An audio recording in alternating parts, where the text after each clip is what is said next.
Hello to all my dear students, my name is Sumit Rana. बच्चों, आप सभी का आपके अपने YouTube channel SR Bihar BSc classes में बहुत बहुत स्वागत है।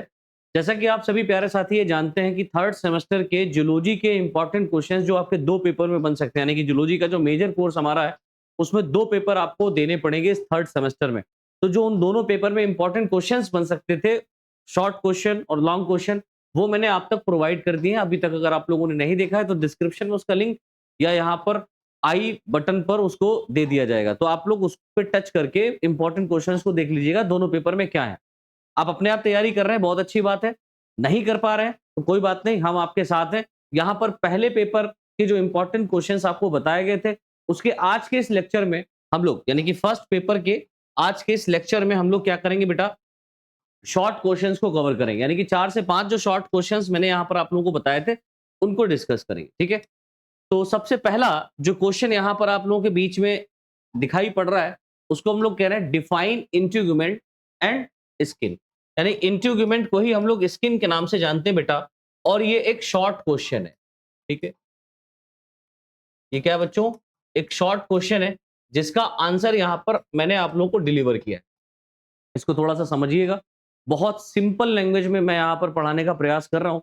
यानी कि आपको वन शॉट वीडियो में ही और एक बार की वीडियो में ही आपको इसका आंसर याद हो जाए। ठीक है, पॉइंट वाइज पॉइंट हम लोग लिखते चलेंगे और बहुत ही एडवांस फॉर्म में यहाँ पर पढ़ते हुए चल रहे हैं। ठीक है, तो अगर आप लोग हमारे चैनल पर नए हैं तो कृपया करके चैनल को सब्सक्राइब कर लीजिए, बेल आइकन दबाइए, जिससे जो भी वीडियो लेक्चर यहाँ पर अपलोड किया जाएगा उसको नोटिफिकेशन सबसे पहले आप तक पहुंचेगा। ठीक है, चलिए बस स्टार्ट करते हैं आज के इस क्वेश्चन का आंसर। तो डिफाइन इंटीग्यूमेंट, अध्यावरण। इंटीग्यूमेंट को हिंदी में कहते हैं बेटा अध्यावरण, या स्किन बोले तो त्वचा। तो त्वचा को ही हम लोग अध्यावरण के नाम से जानते हैं। ठीक है, तो पहला पॉइंट देखिए यहां पर लिखा हुआ है कि एनिमल्स और ह्यूमन। अगर हम एनिमल की बात करें और ह्यूमन की बात करें, क्योंकि हमको डिफाइन करना है इंटीग्यूमेंट के बारे में। अब ये यहाँ पर ये नहीं कहा गया है कि आपको किसके बारे में डिफाइन करना है, एनिमल्स के इंटीग्यूमेंट के बारे में डिफाइन करना है या मैमल्स के इंटीग्यूमेंट के बारे में डिफाइन करना है ना? तो यहाँ पर एनिमल्स और मैमल्स, हम एनिमल में सारे के सारे नॉन कोऑर्डिनेट कोऑर्डिनेट को रख लेंगे, और ह्यूमन बींग्स एडवांस क्लास है, तो जाहिर सी बात है मेमलिया क्लास में ह्यूमन बींग्स एडवांस रखेंगे, तो उनको भी यहाँ पर पढ़ रहे हैं। तो आप ऐसे लिखेंगे एनिमल्स और ह्यूमन में स्किन या इंटीग्यूमेंट। ठीक है, हम बात करेंगे स्किन की, या इसी को हम लोग बेटा क्या कहते हैं, इंटीग्यूमेंट कहते हैं। तो कंफ्यूज नहीं होना। ठीक है, इंटीग्यूमेंट बॉडी की सबसे बाहरी प्रोटेक्टिव लेयर के रूप में पाई जाती है। तो जो इंटीग्यूमेंट है ये किस रूप में पाई जा रही है? शरीर के ऊपर सबसे बाहर आप देख रहे हैं प्रोटेक्टिव लेयर। अब ये प्रोटेक्टिव लेयर क्यों है? क्योंकि इसके ऊपर देखो हेयर्स पाए जा रहे हैं बॉडी के ऊपर। आप डिफरेंट एनिमल्स में देखेंगे तो बहुत बड़े बड़े हेयर्स होते हैं, जैसे बियर की आप बात करें, है ना? शीप की बात करें तो उनके बॉडी के ऊपर कितना सारा हेयर होता है, उसका हम लोग यूज भी करते हैं, है ना, इकोनॉमिकल लेवल पर। लेकिन इनका मेन फंक्शन होता है बॉडी टेम्परेचर को बनाए रखना। ठीक है, हेयर का मेन फंक्शन क्या होता है? बॉडी टेम्परेचर को बनाए रखना। तो हेयर का पाया जा रहा है तो प्रोटेक्शन दे रहा है ना, इन जो आउटर एम्बिएंट कंडीशन है उससे क्या दे रहा है? प्रोटेक्शन दे रहा है। आप अगर देखें तो कुछ ऐसे एनिमल्स हैं जिनके स्किन के ऊपर स्केल्स पाए जा रहे हैं, जैसे आप बात करते हैं किसकी? फिशेस की, तो फिशेस की बॉडी के ऊपर स्केल्स हैं।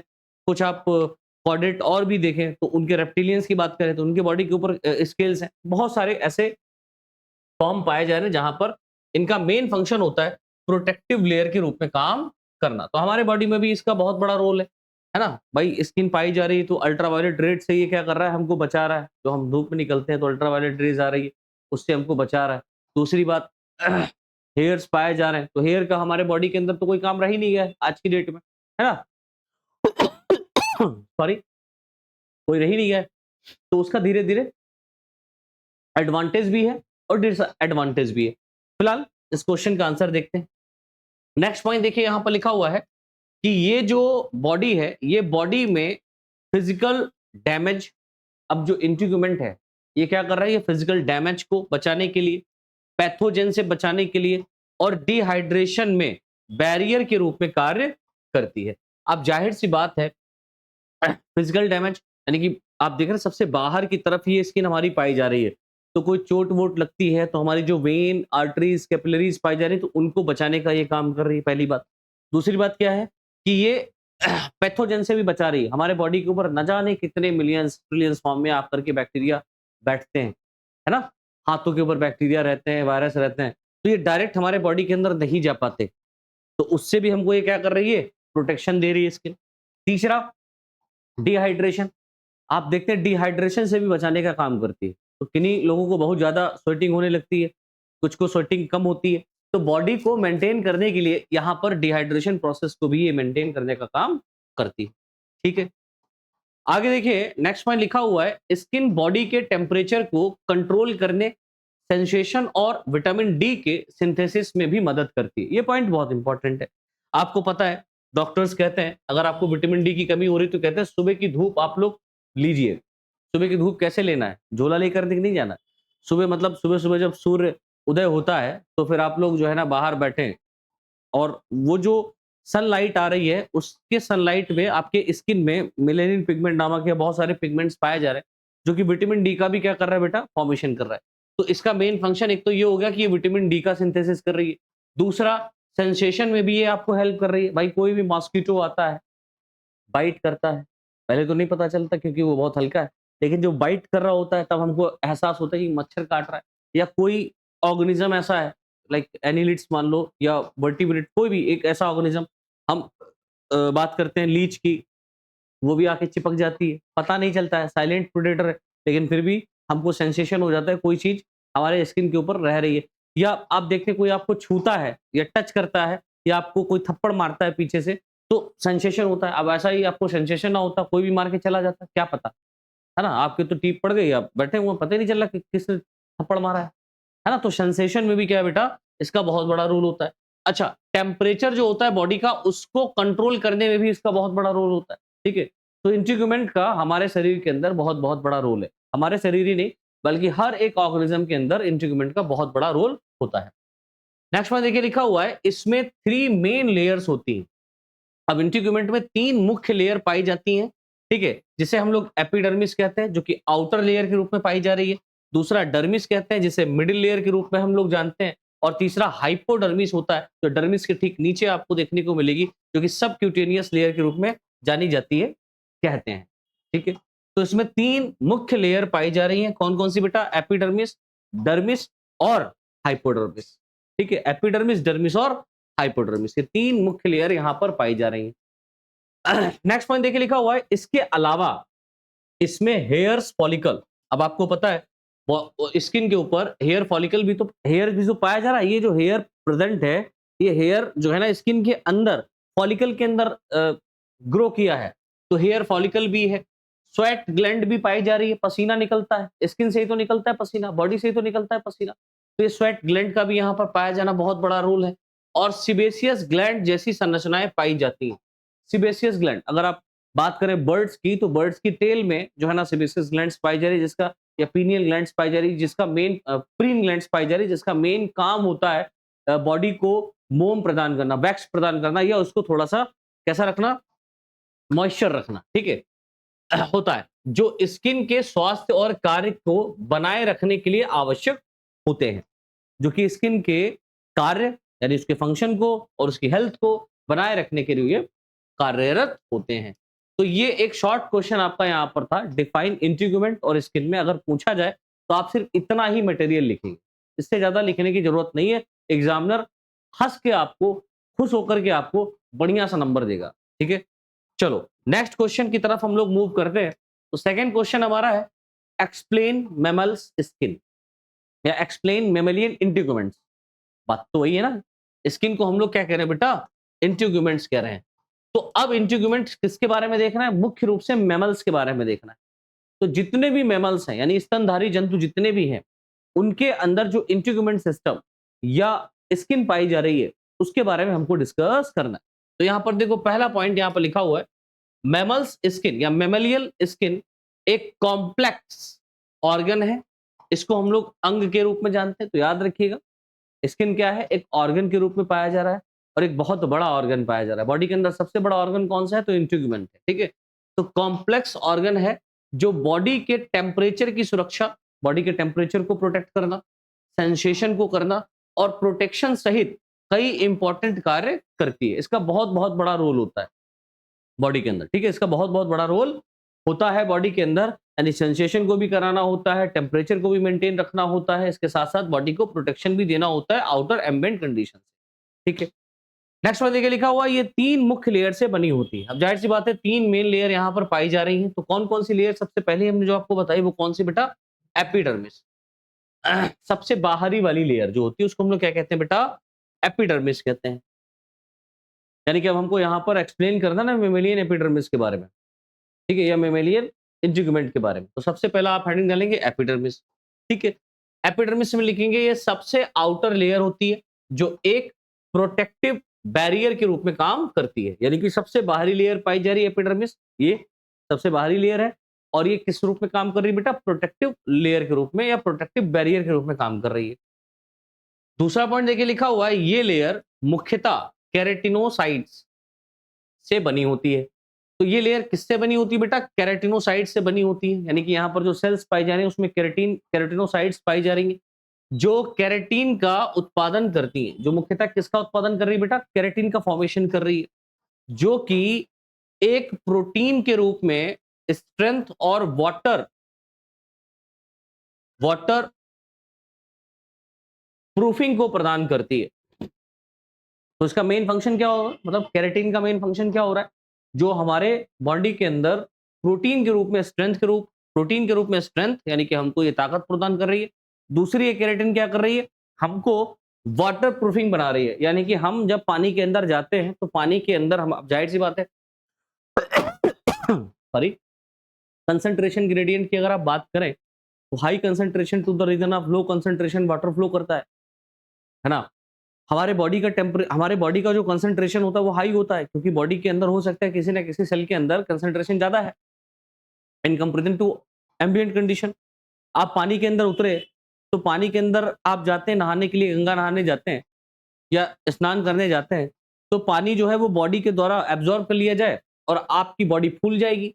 जैसे कि आप अगर एक छुआरे को देखते हैं, उसको अगर आप पानी में डालते हैं या आलमंड्स बादाम को आप पानी में डालते हैं सुबह-सुबह, मतलब रात में डालते हैं तो सुबह देखते हैं, चने को आप देखते हैं भिगोते हैं, तो वो फूल जाता है ना? फूल जाता है। उसके अंदर पानी क्या होता है? एडज़ॉर्ब हो जाता है। एडज़ॉर्ब प्लस एब्ज़ॉर्ब दोनों हो जाता है। तो क्या हमारे बॉडी के अंदर ऐसा होता है? नहीं। भाई बहुत सारी आप देखते हैं बफ़ेलोज़ वगैरह जो होती हैं, वो पानी के अंदर ही पड़े रहते हैं, ठंड महसूस करने के लिए। क्रोकोडाइल पानी के अंदर ही रहता है। बहुत सारे रेप्टिलियंस जैसे स्नेक वगैरह की बात करें तो वो भी पानी में रहते हैं। तो क्या इनके अंदर आप ये देखेंगे कि पानी में रह रहे तो क्या बहुत मोटे-मोटे हो जाएँगे? नहीं। तो यहाँ पर ये क्या करता है, केराटिन जो है ये क्या कर रहा है बेटा? वाटर प्रूफिंग को प्रदान कर रहा है। यानी कि ना ही तो बॉडी के अंदर से पानी बाहर आ सकता है, ना बाहर से पानी बॉडी के अंदर जा सकता है। क्लियर हुआ ना? चलो। बहुत ज़्यादा जुकाम सा हो गया यार। चलिए, नेक्स्ट पॉइंट लिखा हुआ है कि एपिडर्मिस में मेलानोसाइट, ये भी पॉइंट बहुत इंपॉर्टेंट है। एपिडर्मिस में मेलानोसाइट सेल्स भी पाई जाती हैं, ठीक है? जो मेलानिन पिगमेंट को प्रोड्यूस करती हैं। अब मेलानिन पिगमेंट कहाँ मिल रहा है? एपिडर्मिस में मिल रहा है, ये भी बात आपको याद रखना है, ठीक है? ये जो मेलानिन स्किन होता है, ठीक है? ये जो मेलानिन पिगमेंट होता है, ये स्किन के कलर एंड यूवी रेडिएशंस के लिए एक रिस्पॉन्सिबल पिगमेंट होता है। यानी कि मेलानिन पिगमेंट हमारे बॉडी के अंदर अगर पाया जा रहा है तो अल्ट्रावायलेट रेड से हमको ये बचाएगा। दूसरी बात, स्किन के कलर को ये मेंटेन रखता है। जैसे आप देखते हैं जो स्किन का कलर है वो थोड़ा-सा फेयर होता है, डल होता है या ब्लैक होता है। इसी तरीके का तो कलर आप देखते हैं स्किन का ह्यूमन बीइंग्स में। लेकिन आजकल आप देख रहे होंगे कि एक डिजीज़ है जिसको हम लोग कहते हैं ल्यूकोडर्मा, है ना? सफेद दाग जिसको कहते हैं। तो कुछ ऑर्गेनिज्म या कुछ ह्यूमंस में आपने देखा होगा उनकी पूरी बॉडी जो होती है वो एकदम सफेद हो जाती है। उसके पीछे रीजन यही है कि जो मेलानोसाइट सेल्स होती हैं इनका वहां पर डीजनरेशन शुरू हो जाता है और मेलानिन पिगमेंट क्या होता है? नहीं बन पाता है। जब मेलानिन पिगमेंट नहीं बनेगा तो स्किन का कलर कोड नहीं हो पाएगा। तो स्किन कैसी हो जाएगी? एकदम व्हाइटिश कलर की हो जाएगी। अच्छा, ये एक ऐसी डिजीज है जिसका कोई मतलब नहीं है। ये किसी ऑर्गेनिज्म के अंदर अगर हो जाता है, ये किसी ह्यूमन बीइंग में हो गया तो वो इसका इलाज करा सकता है। लेकिन ये एक ऐसी डिजीज है जिसका इलाज ना भी कराओ तो भी जीवन उतना ही चलेगा जितना आपको जीना है।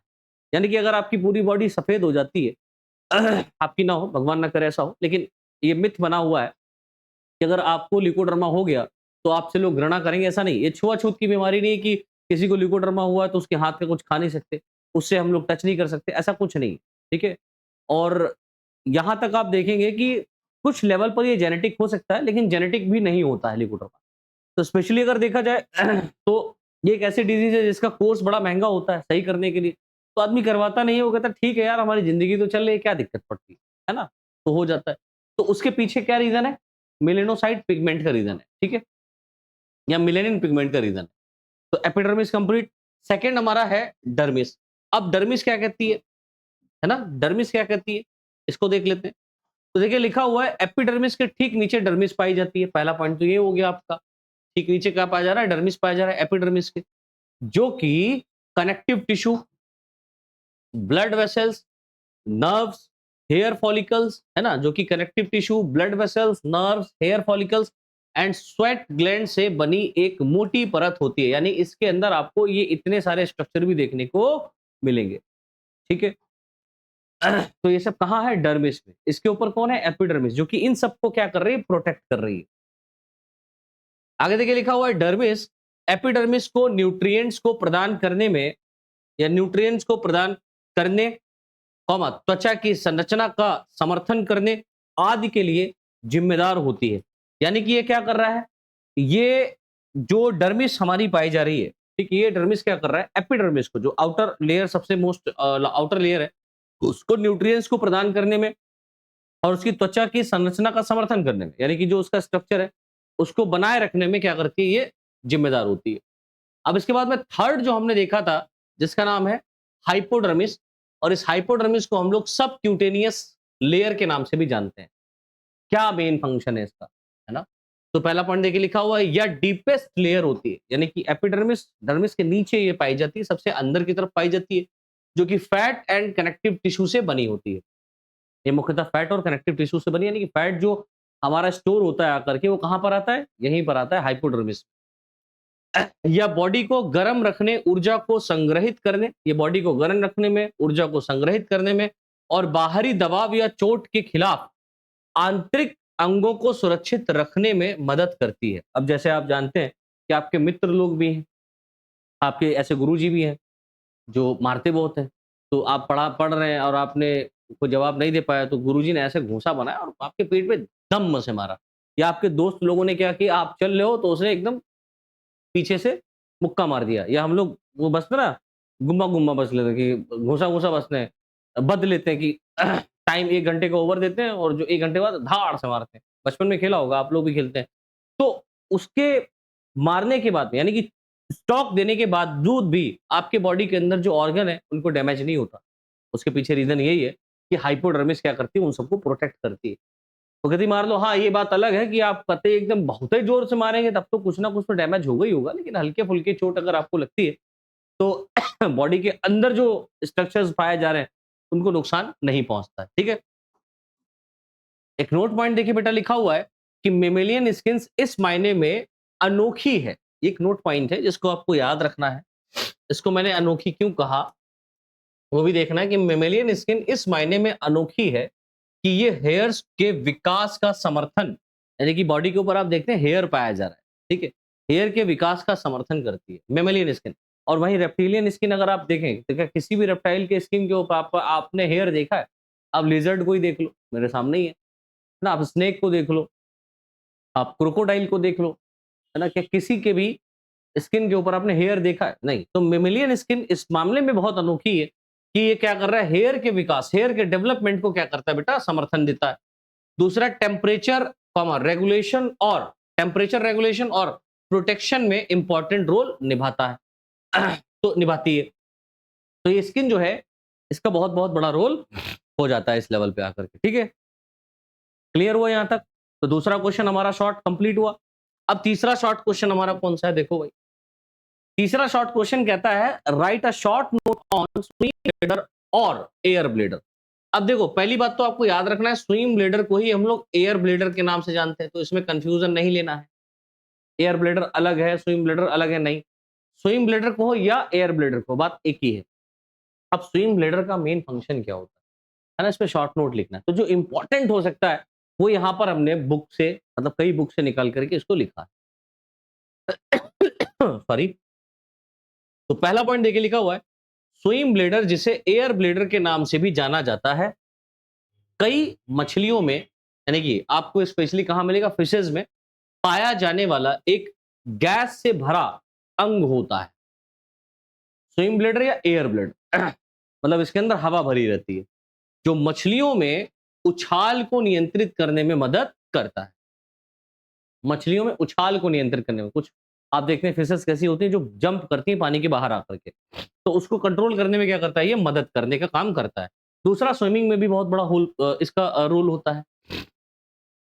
नेक्स्ट पॉइंट देखिए, लिखा हुआ है या ब्लेडर में गैस की मात्रा को समायोजित करके, कॉमा, फिश ज्यादा एनर्जी खर्च किए बिना पानी में ऊपर या नीचे आ जा सकती है ना? यानी कि जो ब्लैडर है, इस ब्लैडर में गैस की मात्रा को क्या कर लिया जाता है बेटा, समायोजित कर लिया जाता है, इसमें एकत्रित कर लिया जाता है। उसके बाद में आप देखेंगे जो फिश है, ये अपनी ज्यादा एनर्जी खर्च किए बिना, मतलब इसको ज्यादा एनर्जी खर्च करने की रिक्वायरमेंट है, एयर भर गया है, तो एयर भरने के बाद में ये नीचे भी जा सकती है, ऊपर भी आसानी से इस तरीके से स्विम कर सकती है, पानी में ऊपर या नीचे आ जा सकती है बिना एनर्जी खत्म किए हुए। तो एक एडाप्टेशन भी है ये। नेक्स्ट पॉइंट देखिए, लिखा हुआ है कि ये ऑर्गन फिश को वाटर कॉलम में एक स्टेबल पोजीशन बनाए रखने में मदद करती है। तो जो फिश है, इसको एक वाटर कॉलम में, यानी कि कहां पर उसको रहना है, अपर सरफेस पे रहना है, मिड में रहना है, कि तली पे रहना है, तो पानी के कॉलम में एक स्टेबल पोजीशन बनाए रखने में सहायता करता है। कौन? Air bladder. ठीक है। ये ऑर्गन कुछ स्पीसीज में ध्वनि उत्पादन में भी भूमिका निभाता है। तो ये जो एयर ब्लेडर है या स्विम ब्लेडर है, ये कुछ ऐसे ऑर्गेनिज्म हैं जिनके अंदर आवाज निकालने का काम होता है। जैसे हम बात करते हैं एम्फीबियंस की, मेंढक क्या करता है, टर्र टर्र टर्र टर्र करता रहता है रात भर, है ना? सॉरी। तो ध्वनि उत्पादन में भी क्या करता है, सहायता करता है। नेक्स्ट पॉइंट देखिए, लिखा हुआ है स्विम ब्लेडर बोनी फिश, अगर आप हड्डी वाली मछलियों की बात करेंगे, यानी ऑस्टेकथीस की बात करेंगे, तो इसमें अधिक आम है। ऑस्टेकथीस फिशेज में ये स्विम ब्लेडर या एयर ब्लेडर बहुत बहुत विशेष रूप में आपको कॉमन फॉर्म में देखने को मिलेगा, लेकिन शार्क जैसी कार्टिलेजिनस फिशेज में अनुपस्थित होता है। अब आप शार्क की बात करें, हाँ, शार्क टेल, बहुत सारी मूवीज आप लोगों ने देखी होंगी शार्क के ऊपर, है ना, पिराना के ऊपर देखी होगी। तो शार्क की अगर आप बात करें, तो शार्क के अंदर ये कार्टिलेजिनस फिश होती है ना? पहली बात तो आपको ये भी याद रखना है कि शार्क जो होती है वो कैसी होती है बेटा, कार्टिलेजिनस फिश होती है, और इसमें एयर ब्लेडर अनुपस्थित होता है, इसलिए 24 घंटा इसको स्विम करना पड़ता है, जिससे मछलियां डूब ना जाए। Fourth question is write a note on pronephrons. Pronephrons क्या होते हैं, है ना? प्रोनेफ्रॉन्स को हो, या इसको हम लोग प्रोनेफ्रॉस कहते हैं, प्रोनेफ्रॉन्स या प्रोनेफ्रॉस, सिंगुलर और प्लूरल का यहां पर खेल है। देखिए, लिखा हुआ है प्रोनेफ्रॉन्स वर्टिब्रेट एम्ब्रियो में किडनी का पहला और सबसे प्रिमिटिव फॉर्म है। अगर आप वर्टिब्रेट्स ऑर्गेनिज्म की बात कर रहे हैं, तो वर्टिब्रेट्स ऑर्गेनिज्म में आपको पता है कि जो एक्सक्रीटरी मटेरियल है या जो एक्सक्रीटरी ऑर्गन है, वो किडनी के रूप में पाया जाता है। तो किडनी का कहीं ना कहीं इवोल्यूशन स्टार्ट हुआ होगा, है ना? कहीं ना कहीं किसी न किसी ऑर्गेनिज्म से इवोल्यूशन होना स्टार्ट हुआ होगा। तो जाहिर सी बात है, जब किडनी का फॉर्मेशन हो रहा होगा, तो उसमें सबसे पहले तो प्रिमिटिव किडनी बनी होगी ना। आज एडवांस किडनी हमारे पास में है ना, मेटानेफ्रिक किडनी, लेकिन प्रोनेफ्रिक किडनी या प्रोनेफ्रॉन्स भी यहाँ पर पाया जा रहा है। जब प्रोनेफ्रॉस टाइप ऑफ किडनी भी है, तो एक प्रिमिटिव फॉर्म है, ठीक है, किडनी का, जो वर्टिब्रेट्स में इवॉल्व हुआ होगा, जो डेवलपमेंट के शुरुआती स्टेज में एक एक्सक्रीटरी ऑर्गन के रूप में कार्य करता है। होगा या करता है? अब जाहिर सी बात है, करता ही है, तभी तो यहाँ पर मेटानेफ्रिक किडनी आई। इसके ऊपर भी शॉर्ट नोट आता है, आगे बताऊंगा। नेक्स्ट पॉइंट देखिए, लिखा हुआ है यह अधिकांश कशेरुकियों में शुरुआती भ्रूण में दिखाई देता है।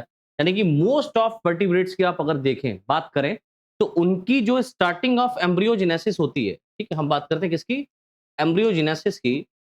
तो एम्ब्रियोजेनेसिस में आपको भ्रूण प्रजनन में या भ्रूण के विकास में आपको देखने को ये किडनी मिलती है, लेकिन ये केवल कुछ लोअर वर्टिब्रेट्स जैसे लैम्प्रेज की बात करें, लैम्प्रे क्या है, एक लोअर वर्टिब्रेट है, ठीक है, तो लोअर वर्टिब्रेट में ही कार्यरत है, जैसे लैम्प्रे की बात करें, और कुछ फिश स्पीसीज में फंक्शनल होता है।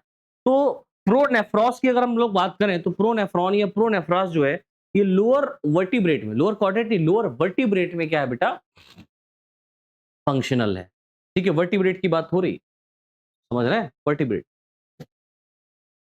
आगे देखिए लिखा हुआ है रेप्टाइल, बर्ड्स एंड मैमल्स सहित हायर वर्टिब्रेट्स में प्रोनेफ्रॉस नॉन फंक्शनल होता है।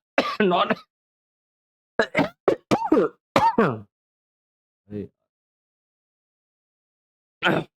बड़ा दिक्कत हो रही है यार। रेप्टाइल्स, बर्ड्स और मैमल्स सहित हायर वर्टिब्रेट्स में प्रोनेफ्रॉस नॉन फंक्शनल होता है।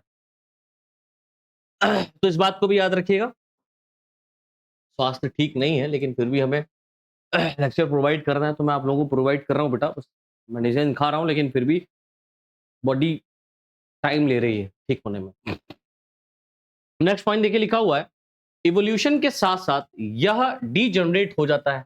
अगर आप इवोल्यूशन की बात करेंगे तो जैसे जैसे रेप्टिलियास का इवोल्यूशन हो रहा है या बर्ड्स बन रहे हैं, मैमल्स बन रहे हैं, एम्ब्रियोजेनेसिस खत्म हो रहा होगा, है ना, तो धीरे धीरे ये क्या करता है, इसको रिप्लेस कर देता है, चेंज कर देता है, ठीक, खत्म हो जाता है। और इसकी जगह पर आप देखेंगे मोर एडवांस किडनी फॉर्म, जैसे मीजोनेफ्रॉन की बात करें और मेटानेफ्रॉन की बात करें, मीजोनेफ्रॉस की बात करें या मेटानेफ्रॉस की बात करें, ले लेते हैं। मेटानेफ्रॉस की अगर आप बात करें, it is the most advance kidney. ये हमारे बॉडी के अंदर भी है, हमारे अंदर भी है, जो विकास के बाद के चरणों में फंक्शनल एक्सक्रीटरी ऑर्गन के रूप में काम करते हैं। जो इवोल्यूशन हुआ है उस इवोल्यूशन के बाद या उस इवोल्यूशन में जो काम हो रहा है उसके बाद में जब ये जगह ले लेते हैं, जाहिर सी बात है, जब डेवलपमेंट के बाद में ये जगह लेते हैं तो जाहिर सी बात है ये फंक्शनल हो जाते हैं हमारे बॉडी के अंदर। ठीक है, तो तीनों फॉर्म आपको देखने को मिलता है। आगे देखिए नेक्स्ट पॉइंट लिखा हुआ है प्रोनेफ्रॉस एम्ब्रियो के एंटीरियर पार्ट में लोकेटेड होता है। अगर आप प्रोनेफ्रॉस की बात करें तो एम्ब्रियो के ये कहां पर पाया जा रहा है बेटा, एंटीरियर रीजन में पाया जा रहा है, एम्ब्रियो के एंटीरियर पार्ट में लोकेटेड होता है। और इसमें ट्यूब्यूल्स की एक चेन पाई जाती है जो एक ट्यूब में ओपन होती है, जिसे प्रोनेफ्रिक डक्ट के रूप में जाना जाता है। तो प्रोनेफ्रॉस जो होता है पीछे की तरफ प्रोनेफ्रिक डक्ट के रूप में खुलती है, खत्म बात। ये हमारा शॉर्ट नोट हो गया कंप्लीट। नेक्स्ट शॉर्ट नोट बेटा आपका लिखा है right a note on metanephric kidney. अब देखो मेटानेफ्रिक किडनी आपको पहले ही पता है कि it is advance type of kidney. ये कैसी बेटा, एडवांस्ड फॉर्म है, ठीक है, it is advance form of kidney. अब जो एडवांस फॉर्म है तो इसके बारे में भी देख लो भाई। तो देखिए लिखा हुआ है पहला पॉइंट, मेटानेफ्रिक किडनी ह्यूमन सहित वर्टिब्रेट्स किडनी के डेवलपमेंट का फाइनल स्टेज। मतलब आप ह्यूमन की बात करें तो हमारे अंदर तो ये पाई जा रही है, लेकिन कुछ ऐसे वर्टिब्रेट्स हैं जहां इनका इवोल्यूशन शुरू हो गया था, तो कुछ ऐसे वर्टिब्रेट्स हैं, सम वर्टिब्रेट्स ऐसे हैं जहां पर आपको मेटानेफ्रिक टाइप ऑफ किडनी देखने को मिल रही है। नेक्स्ट पॉइंट देखिए लिखा हुआ है यह एम्ब्रियोजेनेसिस के दौरान उत्पन्न होती है और पूरी तरह फंक्शनल एडल्ट किडनी बनाता है। ठीक है, तो एम्ब्रियोजेनेसिस के दौरान ये फंक्शनल फॉर्म में किडनी बनेगी और एडल्ट फॉर्म में ये कैसी हो जाती है बेटा, फंक्शनल हो जाती है। मेटानेफ्रिक का डेवलपमेंट दो प्रमुख संरचनाओं के बीच परस्पर क्रिया के शुरू होता है। अगर आप मेटानेफ्रिक किडनी की बात करें तो मेटानेफ्रिक किडनी का जो इवोल्यूशन या डेवलपमेंट है ये दो ऐसी प्रमुख संरचनाएं हैं जिनके बीच में परस्पर क्रिया होने पर होता है। जैसे द यूरेट्रिक बड, एक यूरेट्रिक बड यहां पर स्ट्रक्चर आपको देखने को मिल रहा है इसके बीच में, और द मेटानेफ्रिस, द मेटानेफ्रिक। तो मेटानेफ्रिक और यूरेट्रिक डक्ट के बीच में क्या होगा, कुछ फंक्शनल एक्सचेंजेस होंगे, कार्य होंगे, जिसकी वजह से मेटानेफ्रिक किडनी का फॉर्मेशन हो जाता है या मेटानेफ्रॉन्स का फॉर्मेशन हो जाता है। कैसे होता है देखो लिखा हुआ है यूरेट्रिक डक्ट, म्यूजोनेफ्रिक डक्ट। ठीक है, यूरेट्रिक डक्ट की अगर आप बात करें तो यूरेट्रिक डक्ट जो है वो मीजोनेफ्रिक डक्ट से बाहर निकलती है। मीजोनेफ्रिक डक्ट से कहां निकल रही है बेटा, बाहर की ओर निकल रही है। और मेटानेफ्रिक मीजेनकाइम पर इन्वेड हो जाती है, उसके ऊपर जाकर के अपना या उसके अंदर इंटर कर जाती है, उसमें मिल जाती है, समेकित हो जाती है। ठीक है, जिससे इसका डिफरेंशिएशन नेफ्रॉन में होता है। अब ये जो है बेटा ये किसमें चेंज होता है, किसमें हो जाता है, नेफ्रॉन में हो जाता है। तो आप देखते हैं कि किडनी के अगर हम लोग स्ट्रक्चर और फंक्शनल यूनिट की बात करें तो नेफ्रॉन है। तो एक तरीके से हम अगर किडनी की बात करें तो वो पूरा का पूरा नेफ्रॉन ही है, किडनी नेफ्रॉन से मिलकर के बना है तो किडनी को नेफ्रॉन्स कह सकते हैं ना, it is a combination of nephrons, है ना, तो एक तरीके का नेफ्रॉन ही है किडनी में होता है, जो किडनी की फंक्शनल यूनिट होती है, यानी कि किडनी जो बनी होती है इन कोशिकाओं से मिलकर के बनी होती है, ठीक है। तो इस तरीके से बेटा ये हमारा यहाँ पर जो right a note on metanephric kidney, यानी कि 5 क्वेश्चन टोटल यहाँ पर थे, आपके शॉर्ट क्वेश्चन के रूप में दिए गए थे, जो मुझे बहुत इंपॉर्टेंट लगे, और इसी इंपॉर्टेंस की कैटेगरी के फॉर्म में हमने ये पांचों क्वेश्चंस आपको एक पहले लेक्चर में कवर करा दिए। अब जो नेक्स्ट लेक्चर हमारा आएगा, सेकेंड लेक्चर आएगा, उस लेक्चर से हम लोग क्या करेंगे, लॉन्ग क्वेश्चन की तरफ मूव करेंगे, यानी उनके आंसर्स को देखेंगे। तो कोशिश करेंगे एक वीडियो में 2 से 3 क्वेश्चंस को कवर करा दिया जाए। जल्द से जल्द आप लोगों को यहाँ पर पूरा मटेरियल प्रोवाइड कर दिया जाएगा। अच्छा, अगर आप लोग बॉटनी के भी इंपॉर्टेंट क्वेश्चंस चाहते हैं, तो ये मेरा नंबर है बेटा 9956034113, ये व्हाट्सएप नंबर है, एक ऑफिशियल नंबर है। ये व्हाट्सएप नंबर अधिकतर मैं ही देखता हूँ, है ना? तो इस व्हाट्सएप नंबर पर आप लोग मैसेज कर दीजिएगा मेरे को कि आपको बॉटनी की क्लास लेनी है। और मैसेज क्या करना है कि बॉटनी की क्लास पढ़ना है, ये नहीं। मैसेज आपको ये करना है कि आपके क्षेत्र में, क्योंकि आप लोग बिहार से हैं और यहाँ मैं यूपी से हूँ, तो जाहिर-सी बात है मुझे वो मॉडल पेपर नहीं मिल पा रहे हैं। आप बिहार से हैं, अगर आप लोगों ने मेजर कोर्स ले रखा है, कौन-सा कोर्स ले रखा है? एमजेसी ले रखा है बॉटनी का, ठीक है? तो बॉटनी का जो एमजेसी आपने कोर्स लिया है, इसमें थर्ड सेमेस्टर का, थर्ड सेम का और फर्स्ट सेम का, अगर आप लोग फर्स्ट सेमेस्टर का भी यहाँ पर पढ़ना चाहते हैं, जो फर्स्ट सेमेस्टर वाले बच्चे वो पढ़ना चाहते हैं, तो फर्स्ट एंड थर्ड सेम्स का जो मॉडल पेपर आपके यहाँ पर आया है, अनसार्ड पेपर आया है, उसमें जो इंपॉर्टेंट क्वेश्चंस दिए हैं, वो मेरे को आप लोग इसके ऊपर पीडीएफ बनाकर शेयर कर दो। मैं वहां पर देखूंगा कि क्वेश्चंस का टाइप क्या है। फिर मैं कोशिश करूंगा कि उसी से आधारित कुछ ऐसे प्रश्न बनाए जाएं जो आपके एग्जाम के पॉइंट ऑफ व्यू से इंपॉर्टेंट होंगे, ठीक है? तो बॉटनी की भी अगर आप लोग चाहते हैं इंपॉर्टेंट क्वेश्चंस की सीरीज लेकर के आए, तो आप लोग मुझे बॉटनी का पहले और दूसरे पेपर का, डेफिनेटली मेजर कोर्स है उसका, आप लोग क्योंकि यहाँ पर पढ़ाया है नहीं, तो इंपॉर्टेंट क्वेश्चंस तो हम पढ़ा ही सकते हैं। तो उसके लिए आप लोग मेरे को व्हाट्सएप के ऊपर क्या करेंगे, इंपॉर्टेंट क्वेश्चन को शेयर करेंगे, उनके आंसर्स हम आपको अपनी लैंग्वेज में यहाँ पर बेहतर तरीके से प्रोवाइड करेंगे, क्योंकि मुझे पता है जो मॉडल पेपर है उसमें टोटल कॉपी पेस्ट है और डिटेल है, और उतना अच्छा नहीं लिखा होगा और उतना अच्छा समझ भी नहीं पाओगे आप। तो समझाने के लिए कोई ना कोई एक मीडिएटर चाहिए, वो मीडिएटर हम हैं, आपके एग्जाम और आपकी प्रिपरेशन के बीच का मीडिएटर, ठीक है? एग्जाम आपको देने जाना है तो आपको प्रिपेयर करना है, आप अपने मॉडल से, आप अपने बुक से प्रिपेयर करेंगे, तो उस बुक को समझाने का काम हमारा है, बस आप हमारे ऊपर इसे छोड़ दीजिए। और भी एक्स्ट्रा क्वेश्चन जो आप याद कर पाए, लर्न कर पाए, वो आप लोग पढ़िए, ठीक है? और कॉन्सेप्ट को यहाँ पर अपने क्लियर करते हुए चलिए, राइट? तो मिलते हैं बच्चों नेक्स्ट क्लास में, आज के लिए इतना ही, बहुत बहुत धन्यवाद।